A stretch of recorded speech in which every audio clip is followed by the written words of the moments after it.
Hace algunos 2 o 3 días, el acontecimiento más grande que pudimos escuchar fue que realmente por primera vez en la historia, desde hace 76 años, Irán lanza directamente misiles en contra de Israel. Lo había hecho a través de sus proxies, pues a través de Hezbollah, a través de Hamas, de los Houthis en el Yemen, de ISIS, etcétera, etcétera, pero nunca directamente. Y ahora Irán se atreve a desafiar a Israel mandándole, bueno, estamos hablando de casi 350 drones que son suicidas, o sea, drones que iban directamente a caer en tierra de Israel, misiles de cruceros y balísticos, cohetes desde Irán, repito, pero al mismo tiempo los lanzó también Hezbollah y los lanzaron desde el Líbano y los lanzaron desde el Yemen, los Houthis. O sea, Israel se enfrenta por primera vez en 76 años y después de ser atacado por Hamas de la tierra de Gaza, con una confrontación impresionante que realmente podríamos decir, si juntáramos todos los misiles, escuchemos esto, si se juntaran todos los misiles que se enviaron a Israel, repito, 350 drones, misiles, cohetes, serían más de 600 toneladas de materiales explosivos. Nos podemos imaginar 60 toneladas de materiales explosivos lloviendo sobre la nación de Israel. Y cualquiera podría decir, ¿verdad? Como todos ustedes escucharon, cuando Estados Unidos previno a Israel diciéndole que habían sido lanzados esta cantidad de explosivos, pero que iban a durar pues como 3 o 4 horas en llegar, porque tenían que atravesar Arabia Saudita y tenían que atravesar Irak. Entonces, en este lapso de tiempo, pues Israel ya estaba preparado, él siempre ha estado preparado. Desde el 1948, cuando se fundó el Estado de Israel, Israel ha estado preparado para cualquier ataque que pudiera recibir, menos el del 7 de octubre, que realmente ahí se los tomó por sorpresa, y esto lo van a explicar posteriormente, después de la guerra en contra de Hamas, por qué fue que los sensores no trabajaron en la franja de Gaza y por lo cual se infiltraron más de 1,000 terroristas de Hamas a la tierra de Israel. Entonces, es increíble de qué forma el 99%, vuelvo a repetir, el 99% de estos 60 toneladas de explosivos, de estos 350 drones, fueron interceptados. Esto es un milagro que solamente Dios lo pudo hacer. Uno solo cayó en Israel, uno solo de los 350 drones, y cayó cerca del sur, cerca del Mar Muerto, y fue la explosión que causó antes de caer, que lastimó a una niña. Fue la única víctima, gracias a Dios, de todo este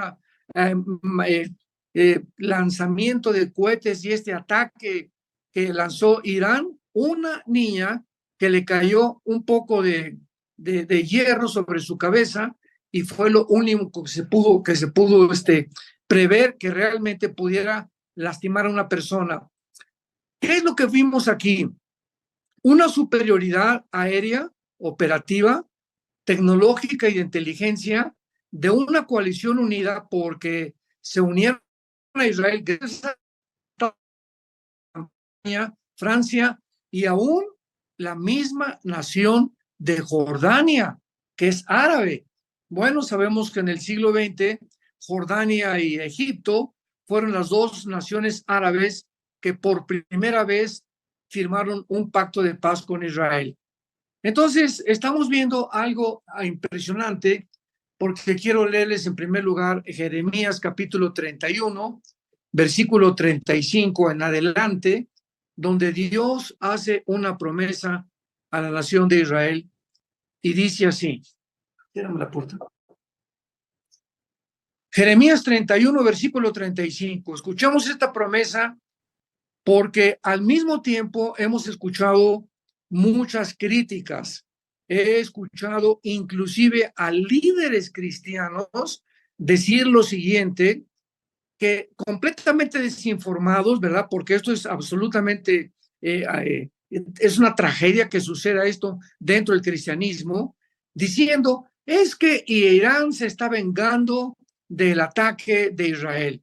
Es que esto es una venganza porque pues en la embajada hace 2 semanas de Irán en Siria, pues se lanzaron unos drones tremendos Israel y pues se nos olvida, o a estas personas les podemos contestar, que Irán tiene bombardeando Israel, aunque no directamente como en esta vez, ya desde el siglo pasado, a través, repito, del grupo de Hezbollah, de Hamas ahora el 7 de octubre, porque todos estos grupos terroristas son financiados por Israel.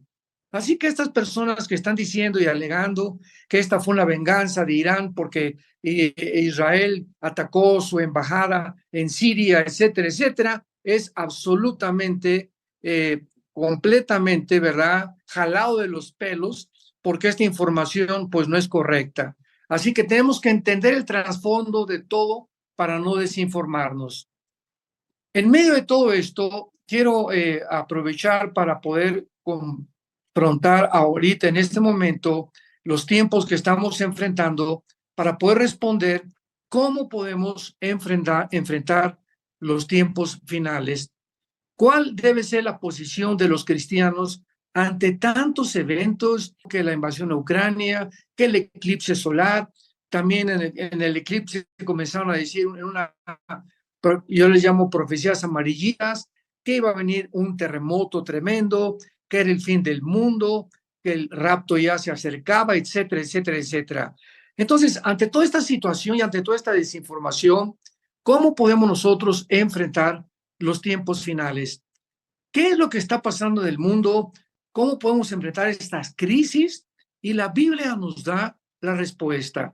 En 2 de Pedro, capítulo 1, versículo 19, creo que es un versículo que todos ustedes han memorizado. Dice así, y tenemos la palabra profética, que es la Biblia, más segura, a la cual haríamos en este tiempo, más que en cualquier otra época del cristianismo, donde se está oscureciendo el panorama, donde aparentemente el horizonte ya no se percibe ninguna claridad, haríamos bien en recurrir a la Biblia. Pero ¿qué es lo que está pasando? Pues los cristianos ni la Biblia llevan ya el domingo a la iglesia y la consultan 1 o 2 veces a la semana.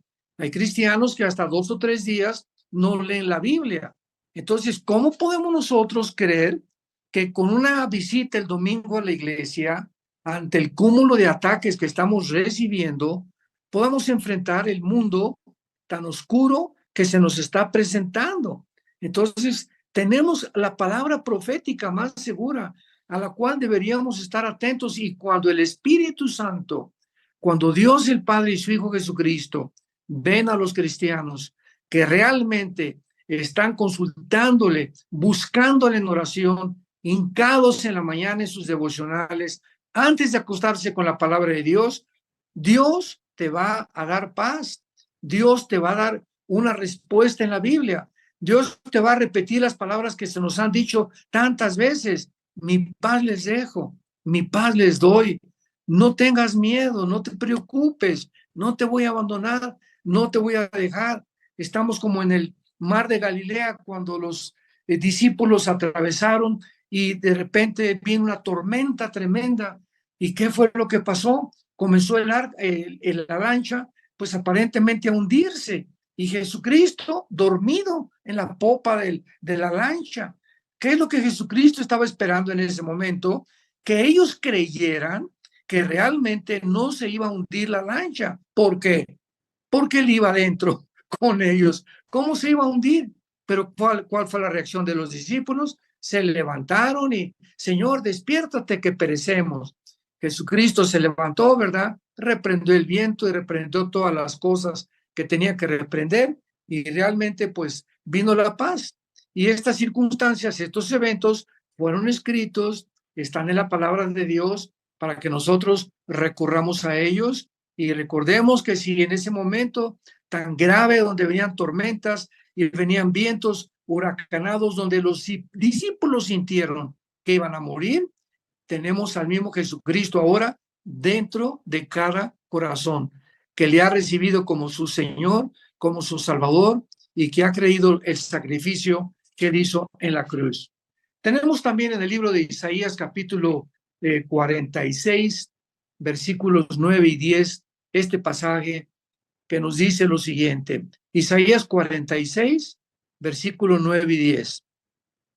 Acuérdense de las cosas pasadas desde los tiempos antiguos, porque yo soy Dios y no hay otro Dios y nada es semejante a mí, que anuncio lo por venir desde el principio y desde la antigüedad lo que aún no era hecho, que digo, mi consejo permanecerá y haré todo lo que quiero.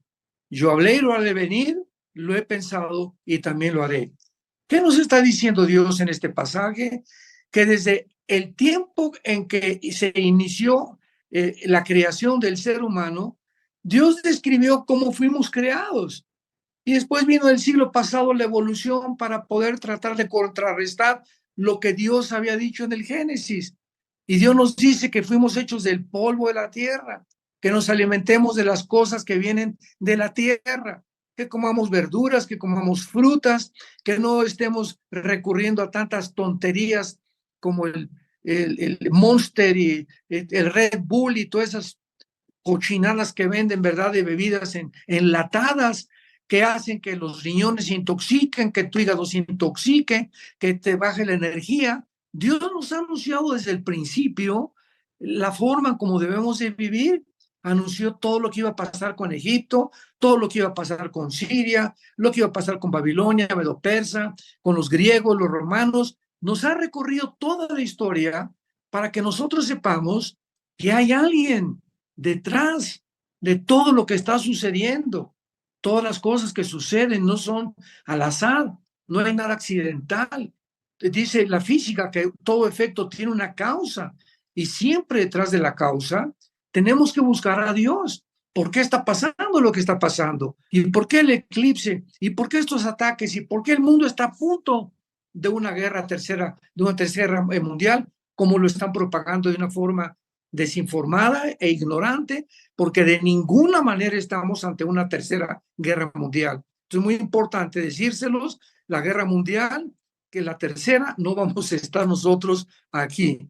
Así que la tercera guerra mundial será después de que la iglesia desaparezca, que nos lleve Jesucristo, y precisamente todo está pasando simplemente porque Jesús viene por nosotros. Entonces las cosas se tienen que poner de mal en peor, nada va a mejorar, y nos habla por qué está pasando estas crisis, porque Jesús ya no tarda en venir por nosotros. ¿Estás tú preparado para encontrarte con tu Dios? Entonces todo esto lo tenemos que comprender a la luz de la Biblia. Las cosas no están sucediendo al azar. Jesucristo lo dijo claramente, ¿verdad? Dice en Isaías 46 que acabamos de leer, y en Jeremías también 31, que Dios ha hecho de que Israel ha sido realmente lo que ha sido el ejemplo para todos nosotros. Y dice Jeremías 31, versículo 35, aquí Dios pone en Jeremías un ejemplo del cosmos, de las leyes del cosmos. Tenemos las leyes de la gravitación, de la fuerza electromagnética, la fuerza de la gravedad, las fuerzas nucleares que Dios controla en el cosmos. Escuchemos con atención lo que dice Dios en Jeremías 31, 35. Así ha dicho Jehová, que da el sol para la luna, para el día, las leyes de las estrellas, para la luz de la noche, braman sus ondas, Jehová de los ejércitos es su nombre. Si faltaran estas leyes, escuchemos esto, si las leyes que Dios estableció en el cosmos se deshacen y ya no funcionan, y entonces las galaxias se estrellan unas a otras, y el sol se cae sobre nosotros, y las estrellas y la Tierra ya no quieren 24 horas, sino que la Tierra pierda su órbita de gravitación alrededor del Sol y de rotación sobre su eje, dice la Biblia, entonces la descendencia de Israel faltará para no ser nación delante de mí.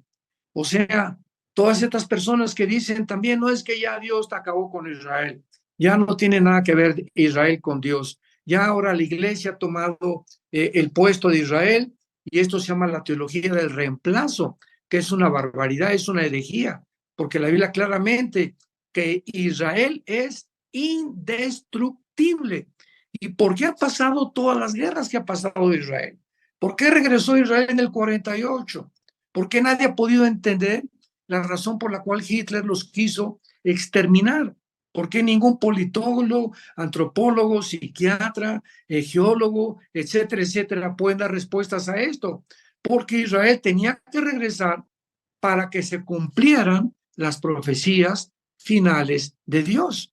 Entonces, ¿qué iba a hacer el diablo? Si vemos detrás de todo el mundo espiritual actuando, como dice Efesios 6:12, que estamos rodeados de espíritus y principados y de potestades y de huestes espirituales que están operando sobre el mundo, ahora lo podemos comprender, que el diablo tenía que impedir que Israel regresara a su tierra. Entonces, ¿a quién usó Satanás? Usó a Hitler, usó a los nazis, pero fracasó porque realmente no pudieron exterminar más que 6 millones de judíos y regresaron en 1948 a Israel. En 1956 los vuelven a atacar, 1967 los vuelven a atacar, 1973 la guerra de Yom Kippur, y cuando las naciones árabes se dieron cuenta que no podían con Israel, ¿qué hicieron? Bueno, recurrieron a grupos terroristas que comenzó a formar, a entrenar Irán. Irán es la nación que se encuentra de todo este odio, ¿verdad? Donde los ayatolas que en 1979 formaron la nación islámica, le cambiaron el nombre a Irán y le pusieron la nación islámica de Irán, que está controlada por ayatolas, o sea, por religiosos fanáticos endemoniados, no ha descansado en continuar entrenando a grupos terroristas. Entonces, todas estas guerras y todo lo que ha pasado en Israel, 4 guerras, grupos terroristas atacándolo, estamos en 76 años desde 1948. ¿Qué es lo que Dios nos quiere decir? Que Él está cumpliendo las promesas que le prometió a Israel, que es indestructible, que no van a poder nadie borrarlos del mapa, y que aunque aún la iglesia ahorita la levantó y ahorita Israel está en la banca, podríamos decir, como en un partido de fútbol hay jugadores en la banca, no están en la cancha jugando ahorita Israel. Cuando la iglesia sea sacada, entonces Dios regresa. Por eso el libro de Apocalipsis tiene 240 y tantas citas del Antiguo Testamento. Y vemos en el libro de Apocalipsis que como la iglesia va a acabar igual que Israel, en la apostasía va a levantar 144,000 judíos, Dios, para tomar ahora las riendas, y ellos son los que van a acabar la evangelización mundial, los judíos. 112,000 de cada tribu de Israel. Entonces, por eso el Apocalipsis está lleno completamente del altar de Dios, del menorá, de 7 espíritus, de las 7 iglesias, el 7, el 7, el 7, se comienza a repetir de una forma continua y de una forma en la que Dios está tratando de mandarnos un mensaje que Dios no ha acabado con Israel. Como lo explica también Romanos 9, 10 y 11, el apóstol Pablo. Va Dios a levantarlos, y si cayeron, también será muy grande otra vez que vuelva a resurgir Israel antes de que venga Jesucristo en la segunda venida. Entonces, todo esto, si no lo captamos, si no lo entendemos, nos vamos a desanimar. Ahora entendemos por qué Dios escogió a Israel. Como un ejemplo, que si su fidelidad no ha faltado en Israel, pues imaginémonos a nosotros que su Hijo Jesucristo, ¿verdad? Somos la novia, la iglesia de Jesucristo. Y si Él dio su vida en la cruz por nosotros para formar este grupo que se llama la iglesia, la entidad de la iglesia, cuánto más Dios nunca nos va a dejar, Dios no nos va a abandonar, por lo que tenemos que agarrarnos de Jesús, tener comunión con Él hoy más que nunca. Repito y enfatizo esto, y siempre pongo mucho énfasis en esto: no separarnos de la Biblia. Todas las mañanas nuestros devocionales, estudios, estudiar, estar escuchando videos de diferentes personas, ¿verdad? Para que podamos entender que separados de Él, ¿qué cosa? Juan 15, versículo 5, nada podemos hacer. Entonces, todas estas crisis, ¿qué es lo que están? ¿Para qué nos sirven? Para acercarnos a Dios. Torre fuerte es el nombre de Jehová. A él correrá el justo y será levantado. ¿Qué es lo que está diciéndonos Salomón? Dios es como una torre alta, grandísima. Y haz de cuenta que nos están persiguiendo y estamos viendo por todos lados corriendo. ¿Qué vamos a hacer? Vamos a entrar a esa torre y vamos a subir. Y ahí estaremos protegidos por Dios, porque Él es el nombre, la torre fuerte, que es nuestro refugio, nuestro amparo, nuestra fortaleza en todas las tribulaciones. Ahora bien, veamos en estos tiempos finales qué podemos nosotros hablar o qué podemos decir o qué podemos hacer acerca de las profecías que tenemos que se están cumpliendo. Bueno, se está cumpliendo que muy próximamente se va a formar un orden económico mundial que ya está desarrollándose en el Foro Económico Mundial. Ya Europa está tratando de unirse, ya el Medio Oriente se encuentra ardiendo, la economía en Estados Unidos está por caer tal vez este año, todo el continente americano donde tú y yo vivimos está completamente de izquierda, el comunismo está influyendo de una forma tremenda, multimillonarios, multitrillonarios les llamaría yo, como David Rockefeller, George Soros, Bill Gates, que es un grupo de hombres, empresarios que forman agencias no gubernamentales donde no tienen que ver nada con la política. Ellos están influyendo en la política, influyendo en las Naciones Unidas, en la Organización Mundial de la Salud, para poder realmente controlar ellos las naciones como lo están haciendo. Entonces, este multimillonario como George Soros, Bill Rockefeller, están vertiendo, pero trillones de dólares en el continente americano para influir y que pongan énfasis los países, México y todos los demás, en la ideología de género, que en las escuelas primarias les enseñan a los niños el sexo para debilitar la familia, para debilitar el matrimonio, que es la institución más santa y más sagrada que Dios ha formado. Entonces, todos estos ataques tenemos que entenderlo. ¿Por qué es la familia? ¿Por qué es el cristianismo? ¿Qué es lo que el diablo está tratando de hacer? ¿No?